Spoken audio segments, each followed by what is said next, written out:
வணக்கம். வர 11ஆம் தேதி இன்னொரு மெகா ஒரு ஐபிஓ வருது. அதோட வேல்யூ பாத்தீங்கன்னா 8,000 கோடி. அந்த கம்பெனியோட பேரு வந்து விஷால் மெகா மார்ட். ஸோ இந்த கம்பெனி யாரு? அவங்க என்ன பண்றாங்க? அவங்களோட ஃபினான்ஷியல் எப்படி இருக்கு? இவங்களோட காம்படிஷன் கூட ஃபினான்ஷியல் பொழுது இவங்க growth எப்படி இருக்கு? ஸோ இந்த ஐபிஓ நம்ம அப்ளை பண்ணா நமக்கு லிஸ்டிங் கெயின் கிடைக்குமா? இதை வந்து சப்ஸ்கிரைப் பண்ணலாமா என்ன? அப்படின்ற டீட்டெயில்ஸ் எல்லாமே இந்த வீடியோல நம்ம பார்க்கலாம் டீட்டெயிலா.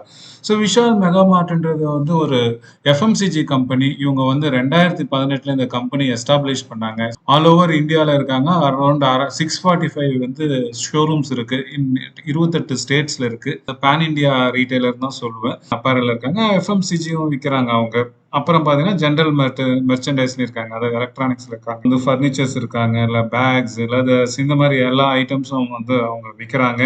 நீங்க வந்து ரிலையன்ஸ் ரீட்டைல் போயிருப்பீங்க இல்லையா? ஸோ இல்ல டிமார்ட் போயிருப்பீங்க இல்லையா? ஸோ அங்க அதே மாதிரி தான் இவங்கள விஷால் மெகா மார்ட். பட் இவங்க மோஸ்ட்லி பாத்தீங்கன்னா நார்த் இந்தியால நிறைய பிரசன்ஸ் இருக்காங்க. இவங்க வந்து டார்கெட் செக்மெண்ட் யாரு அப்படின்னு பாத்தீங்கன்னா மிடில் கிளாஸும் லோயர் மிடில் கிளாஸும் தான் இவங்களுடைய டார்கெட் செக்மெண்ட். இந்த ஐபிஓ பாத்தீங்கன்னா இட்ஸ் நாட் அ ஃப்ரெஷ். இது வந்து ஆஃபர் ஃபார் சேல் தான். இதோட ப்ரொமோட்டர் பேர் வந்து சமயாத் சர்வீசஸ் எல்எல்பி. இவங்க வந்து அவங்களோட ஷேர்ஸை வந்து விற்கிறாங்க. அதாவது வந்து வித்ததுக்கு அப்புறம் பாத்தீங்கன்னா 96.46% இப்ப இருக்கிறதுல இருந்து 76.02% குறையும். ஸோ இவங்களோட ப்ரொமோட்டரோட ஹோல்டிங்ஸ். இந்த ஐபிஓ டூரேஷன் பாத்தீங்கன்னா 11th December to 13th December. அது மாதிரி ஃபேஸ் வேல்யூ 10 ரூபாய் ஷேர். இது பிரைஸ் பாத்தீங்கன்னா 74 ரூபாயில இருந்து 78 ரூபாய். அப்பர் பேண்ட் வந்து 78 ரூபாய். ஒரு லாட் பாத்தீங்கன்னா 190 ஷேர் போடணும். அப்ப ஒரு லாட்டோட வேல்யூ எவ்வளவுன்னு பாத்தீங்கன்னா 14,820 ரூபாய் வருது. சரி, டோட்டல் இஷ்யூ சைஸ் பாத்தீங்கன்னா 8,000 கோடி. நான் சொன்ன மாதிரி இது வந்து ஆஃபர் ஃபார் சேல் தான். இது வந்து 13th முடிஞ்சதுக்கு அப்புறம் பாத்தீங்கன்னா லிஸ்ட் ஆகிற டேட் பாத்தீங்கன்னா 18th டிசம்பர் லிஸ்ட் ஆகும். இது என்எஸ்சிலும் பிஎஸ்சிலும் லிஸ்ட் ஆகும். ஸோ எவ்வளவு அலோகேஷன் அப்படின்னு பாத்தீங்கன்னா ரீட்டைலருக்கு பாத்தீங்கன்னா 35% வரையும் கொடுக்குறாங்க. ஹெச்என்ஐஸ் பாத்தீங்கன்னா 15%, QIB குவாலிஃபைடு இன்ஸ்டிடியூஷனல் பில்டர்ஸ் இருக்காங்களே அவங்களுக்கு வந்து 50% தராங்க. ஸோ எவ்வளவு மேக்ஸிமம் போடலாம் அப்படின்னு பார்த்தா ரீட்டைலர் வந்து மினிமம் வந்து ஒரு லாட் போடலாம். அதாவது 14,820 ரூபாய். மேக்ஸிமம் பார்த்தீங்கன்னா 13 லாட்டு. அதோட வேல்யூ வந்து 1,92,660 ரூபாய். இதே மாதிரி நம்ம ஸ்மால் ஹெச்என்ஐஸ் இருக்காங்க இல்லையா, அவங்க பார்த்தீங்கன்னா 14 லாட்ஸ் வரைக்கும் போடலாம். அதாவது 2,07,480 மினிமம். மேக்ஸிமம் பார்த்தீங்கன்னா 67 லாட்ஸ். அதோட வேல்யூ வந்து பார்த்தீங்கன்னா 9,92,940. ஸோ இந்த கம்பெனியோட ஃபினான்ஷியல்ஸ் வந்து இவங்க வந்து காம்படிஷனாக சொல்லியிருக்கிறது. அவங்க வந்து ஆர்எஸ்பியில் பார்த்தீங்கன்னா டிமார்ட்டையும் ட்ரெண்ட்டையும் கொடுக்குறாங்க. ட்ரெண்ட் ஆக்சுவலாக இவங்களுக்கு கூட கம்பேர் பண்ணக்கூடாது. ஏன்னா ட்ரெண்ட் வந்து ஃபுல்லாக பார்த்தீங்கன்னா அப்பேரல்ஸ் அந்த இதில் இருப்பாங்க. அவங்க எஃப்எம்சிஜிலாம் விற்கல. ஆனால் டிமார்ட் பார்த்தீங்கன்னா எஃப்எம்சிஜி இருக்குது, எலக்ட்ரானிக்ஸ் இருக்குது, ஜென்ரல் மெர்ச்சன்டைஸ் இருக்குது. ஸோ ரைட் கம்பேரிசன் பார்த்தீங்கன்னா இவங்க கூட டிமார்ட் தான் பண்ணணும் விஷாலும். ஃபினான்ஷியல் டீட்டெயிலாக பார்க்கறதுக்கு முன்னாடி நான் ஒரு AMFI certified mutual fund advisor plus certified financial goal planning advisor. உங்களுக்கு மியூச்சுவல் ஃபண்ட்ஸில் எஸ்ஐபி போடணும், லம்சம் போடணும், இல்லை ஃபண்டை வந்து செலக்ட் பண்ணணும், நல்ல ப்ராஃபிட் கொடுக்குற ஃபண்டா, இல்லை உங்கள் போர்ட்ஃபோலியோ வந்து அந்த அளவுக்கு ரிட்டர்ன்ஸ் கொடுக்கல, அதை ரிவ்யூ பண்ணி ரீபேலன்சிங் பண்ணணும், இல்லை வந்து உங்களுக்கு எஃப்டியோட கொஞ்சம் ஹையர் இன்ட்ரெஸ்டாக வரணும் பட் உங்கள் பிரின்சிபல் சேஃபாக இருக்கணும். இந்த மாதிரி உங்களுக்கு இன்வெஸ்ட்மெண்ட் ரிலேட்டட் எது கொரிஸ் இருந்தாலும் நீங்கள் இங்கே கொடுத்துருக்கிற மொபைல் நம்பரில் என்னை காண்டாக்ட் பண்ணலாம். இங்கே ஃபினான்ஷியலில் பார்த்தீங்கன்னா லாஸ்ட் 3 இயர்ஸ் கொடுத்துருக்காங்க. 2022, 23, 24 ஃபினான்ஷியல் இயர்ஸ் கொடுத்துருக்காங்க. ஸோ இவங்களுக்கு பார்த்தீங்கன்னா கிராஜுவலாக இன்க்ரீஸ் ஆகிட்டு இருக்கு. 5,654 crores இப்போ வந்து 8,945 crores. இந்த வருஷத்துல வந்து ஐ திங்க் அரௌண்ட் இன்னும் 10,500 crores வரும் அப்படின்னு நம்புறோம். ஸோ growth பார்த்தீங்கன்னா உங்களுக்கு வந்து 23 வந்து கம்பேர் பண்ணும்போது 22 35% ரெவன்யூ growth இருக்கு. அதே மாதிரி வந்து 23க்கும் 24க்கும் கம்பேர் பண்ணீங்கன்னா 17% வந்து growth இருக்கு இயர் ஆன் இயர். இதே உங்களுக்கு வந்து டிமார்ட் பார்த்தீங்கன்னா ரெவன்யூ பார்த்தீங்கன்னா 30,000 கோடியிலிருந்து 50,000 கோடி வந்து 2024 இன்க்ரீஸ் ஆயிருக்கு. அதே மாதிரி பார்த்தீங்கன்னா உங்களுக்கு ரெவன்யூ growth பார்த்தீங்கன்னா 28%லேருந்து இப்போ பார்த்தீங்கன்னா இந்த வருஷம் பார்த்தீங்கன்னா 19% வந்து growth ஆயிருக்கு. ஸோ ப்ராஃபிட் ஆஃப்டர் டேக்ஸ் பார்த்தீங்கன்னா இவங்க இந்த வருஷத்துல விஷால் மெகா மார்ட் 462 crores. அதை இயர் ஆன் இயர் இன்க்ரீஸ் ஆயிட்டு இருக்கு. பார்த்தீங்கன்னா ஒரு லாஸ்ட் இயர் பார்த்தீங்கன்னா 58% இன்க்ரீஸ் ஆயிருக்கு.